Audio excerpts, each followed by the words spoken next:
Welcome to SP smart comparative hybrid schooling system.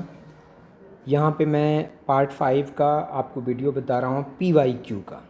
तो अगर first question हम देखें यहाँ पे, तो solid sphere is rotating freely about its symmetry axis in free space, the radius of the sphere is increased keeping its mass same, which of the following physical quantities would remain constant for the sphere.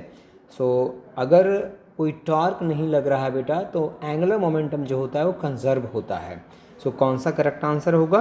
Angular momentum. जो angular momentum है वो आपका क्या है? Conserve होता है। ठीक है। Next question, A solid sphere is in rolling motion. In rolling motion ये body have translational kinetic energy K as well as rotational kinetic energy K simultaneously. The ratio K initial is to K initial plus K final. K initial plus अच्छा KT rotational kinetic energy plus translational kinetic energy. तो ये ratio पूछ रहा है आपसे, translational kinetic energy ratio is to translational plus rotational kinetic energy का ratio पूछ रहा है। सो व्हाट इज देखो सॉल्यूशन यहाँ पे, translational kinetic energy KT equal to 1/2 mv² and rotational kinetic energy equal to 1/2 I omega square. So KT plus KR मतलब कि translational kinetic energy plus rotational kinetic energy equal to कितना हो जाएगा? तो दोनों को ऐड कर देंगे। So 1/2 mv² plus 1/2 I omega square. So what is I moment of inertia? So solid sphere, and solid sphere का मोमेंट ऑफ इनर्शिया 2/5 mr² होता है। So 2/5 mr² and omega is equal to V/R होता है। दोनों की value put कर दी। यहाँ पे I की वैल्यू, मोमेंट ऑफ इनर्शिया की वैल्यू 2/5 mr² और यहाँ ओमेगा इजकल टू V/R का होल स्क्वायर। जब दोनों को सॉल्व करेंगे तो यहाँ पे KT plus KR equal to 7/10 mv² आ जाएगा। So what is the ratio of KT plus KR? So this is equal to 5/7। तो 5:7 is the correct answer. Now अगर हम नेक्स्ट क्वेश्चन देखें, तो नेक्स्ट क्वेश्चन है यहाँ पे, ए solid cylinder of mass 2 kg and radius 4 cm is rotating about its axis at the rate of 3 rpm. The torque required to stop after 2 pi revolution is। ठीक है, आपसे torque पूछा गया है कि टॉर्क कितना होगा इसको रोटेट करने के लिए आफ्टर 2 pi revolution is। ठीक है, तो आप देखें मास इजकल टू कितना है, सॉल्यूशन देखें यहाँ पे, तो mass is equal to 2 kg, radius is equal to 4 centimetre. So initial angular speed कितना हो जाएगा? So omega is equal to given है आपको 3 rpm। So this is equal to 3 rpm। So इसको हमने रेडियन पर सेकेंड में कन्वर्ट किया, तो रेवोल्यूशन आपका यहाँ पे गिवन है RPM। RPM का मतलब है रेवोल्यूशन पर मिनट, तो रेवोल्यूशन पर सेकेंड में हमने कन्वर्ट किया। तो रेवोल्यूशन पर सेकेंड में कन्वर्ट करने के लिए हमें 60 से डिवाइड करना पड़ेगा, और RPM को रेडियन में अगर कन्वर्ट करना तो 2 पाई से और मल्टीप्लाई भी करना पड़ता है। तो 2 पाई/60 से यहाँ पे हमने मल्टीप्लाई किया इसको, तो रेडियन पर सेकेंड में आपका आ गया। क्योंकि हम ओमेगा को बेटा, ओमेगा एंगुलर वेलोसिटी का जो यूनिट होता है वो रेडियन पर सेकेंड ही हम यूज करते हैं। So omega square equal to omega not square plus 2 alpha theta. आपको गिवन है यहाँ पे कि 2 पाई रेवोल्यूशन मतलब एंगुलर डिस्प्लेसमेंट थीटा की वैल्यू 2 पाई गिवन है। इनिशियल जो फाइनल जो है बेटा वो स्टॉप करना है, तो फाइनल 0 हो गया। So initial plus 2 alpha into theta.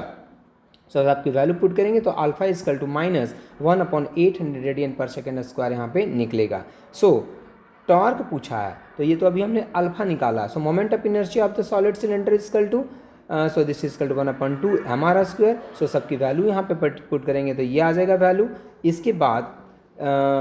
इसके बाद हम यहाँ पे टॉर्क इजकल टू क्या होता है बेटा? I into alpha. तो I यहाँ से निकल गया, अल्फा यहाँ से निकल गया, दोनों की वैल्यू पुट करोगे तो यहाँ पे टॉर्क की वैल्यू आपकी आ जाएगी।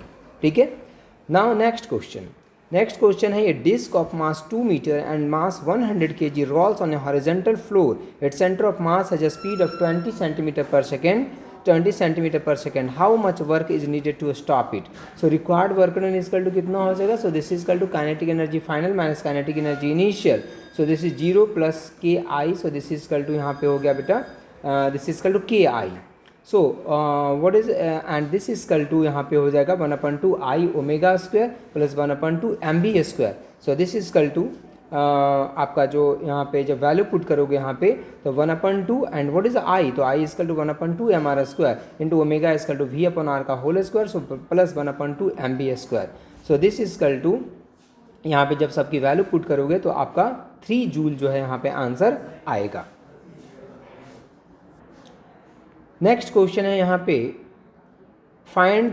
नेक्स्ट क्वेश्चन है find the torque about the origin when a force of 3 j cap newton acts on a particle whose position vector is 2 k cap meter. So what is torque? So question, this is torque is equal to, हम जानते हैं this is equal to r cross f. So this is equal to, what is r? तो r is equal to 2 k cap into force is equal to 3 j cap, और unit तो बनेगा ही बेटा, newton metre unit बन जाएगा. So this is equal to, newton metre को ही जूल बोलते हैं. सो दिस इज 6 और ये कितना हो जाएगा k cross j. And what is k cross j? तो k cross j is equal to minus i. So this is equal to newton metre. So this is equal to minus 6 i cap newton metre is the correct answer बेटा. So second part is the correct answer. Now next question is from a circular ring of mass m and radius r, an arc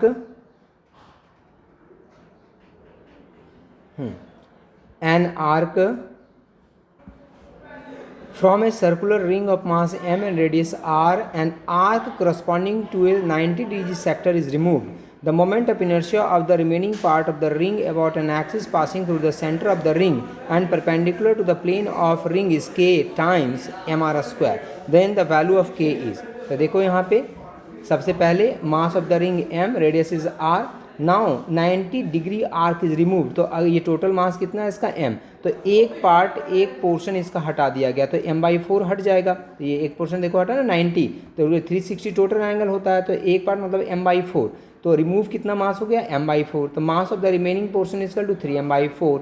so moment of inertia of the remaining part is equal to कितना हो जाएगा? So this is equal to integration of dm into r square.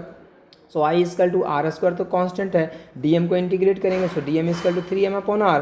So this is equal to 3m upon 4 r square. So m R square का पूछा है question में कि M R square into के है, तो के की वैल्यू क्या है? तो के इजकल टू कितना है यहाँ पे? This is 3/4 is the correct answer. Now next question is, a uniform rod of mass 200 centimeter, mass 500 gram is balanced on a vase placed at 40 centimeter mark. A mass of 2 kg is suspended from the rod at 20 centimeter and another unknown mass m is suspended from the rod at 160 centimeter mark as shown in the figure. Find the value of m such that the rod in equilibrium. ये आपके सामने diagram given है. यहाँ पे 2 kg है, यहाँ पे m है, ये 20 सेंटीमीटर है, और ये जो है यहाँ पे 40 सेंटीमीटर है, और 200 टोटल है लेंथ इसका. तो ये यहाँ से यहाँ तक 40 होगा और ये 160. देखो यहाँ पे डायग्राम में बनाया हुआ है पूरा अच्छे तरीके से. तो क्वेश्चन में अच्छे तरीके से नहीं गिवन है यहाँ पे, ठीक है, यहाँ डायग्राम में बनाया गया पूरा. So this is equal to, ये जो है बेटा जहाँ पे ये फिक्स है किया हुआ, तो यहाँ से ये एंड जो है 20 सेंटीमीटर है, और जो आपका सेंटर पॉइंट है इसका, ठीक है, जो आपका इसका जो सेंटर पॉइंट यहाँ पे आ जाएगा. सो यहाँ से 60 सेंटीमीटर इसका है, और यहाँ से एंड से 120 सेंटीमीटर है. So all the forces acting on the rod are shown in figure. सब दिख रहा है आपको यहाँ पे. 2 kg हो गया, and this is equal to यहाँ पे कितना हो जाएगा mg.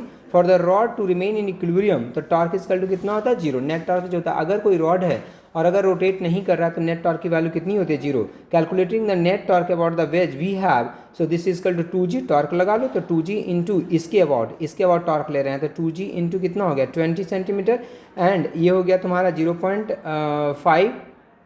500 ग्राम है ना मास, तो मास तो सेंटर पे ही आएगा. सो 0.5 इंटू कितना हो जाएगा? 60. यहाँ से 60 सेंटीमीटर है, and plus mg, and plus कितना हो जाएगा? ये 120 हो जाएगा इसके यहाँ से डिस्टेंस. सो इसको सॉल्व करेगा तो m equal to 1/12 kg answer आपका आएगा. नाउ नेक्स्ट क्वेश्चन है the ratio of radius of gyration of a thin uniform disc about an axis passing through its centre. तो डिस्क है ये देखो यहाँ पे डिस्क है, इसका moment of inertia about an axis which is passing through its centre equal to moment of inertia, let this is equal to A B. तो इसके अबाउट मोमेंट ऑफ इनर्शिया होता है this is equal to M R square upon कितना होता है? 2.